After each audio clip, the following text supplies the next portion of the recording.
அதாவது முக்காவாசி பேருக்கு இந்த படத்துல இருக்கிறவங்களுக்கு வந்து ஒரு நெகட்டிவ் ஷேட் இருக்கும். ஓகே. அது சரத் சாரா இருக்கட்டும், ரஹ்மான் சாரா இருக்கட்டும். இப்போ அவங்க எல்லாரும் அவங்கவங்களுக்குரிய டவுட்ஸ வந்து டைரக்டர் கிட்டயோ, இல்லாட்டி என்கிட்டயோ, இல்லாட்டி 2 பேர்கிட்டயுமோ கூட அவங்க வந்து கேட்டுக்கிட்டாங்க. கேட்டு இல்ல எல்லாரும் ஒரு பாயிண்ட்டுக்கு மேல இப்போ சரத் சார், ரஹ்மான் சார் அவங்கலாம் அவங்களுக்கு what ever said and ton அவங்களுடைய ப்ரொஃபஷனல் மெச்சூரிட்டி வந்து இன்னும் செவரல் இயர்ஸ் ஜாஸ்தி.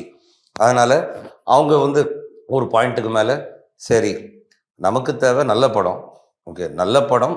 அந்த படம் ஓடணும். அது மக்களுக்கு போய் சேரணும். இது வந்து மக்களுக்கு போய் சேர்ந்து, அது வந்து திரைக்கு வரும்போது, மக்கள் தான் முடிவு பண்ண போறாங்க. இந்த படம் ஓடணுமா? ஓடக்கூடாதான்ட்டு. பட் இந்த ப்ராசஸ் படமா இது வந்து என்ன மெசேஜ கொண்டு போய் குடுக்க போகுதோ, அந்த மெசேஜ் கண்டிப்பா எண்ட் பாயிண்ட் நல்ல மெசேஜ் தான். அப்படி நல்ல மெசேஜ் தான் இது வந்து குடுக்க போகுதுங்கும்போது, அதுக்கு ஆஸ் ஆக்டர்ஸ் நாங்க ஆன் போர்ட் வரோன்ட்டு அவங்க வந்தாங்க.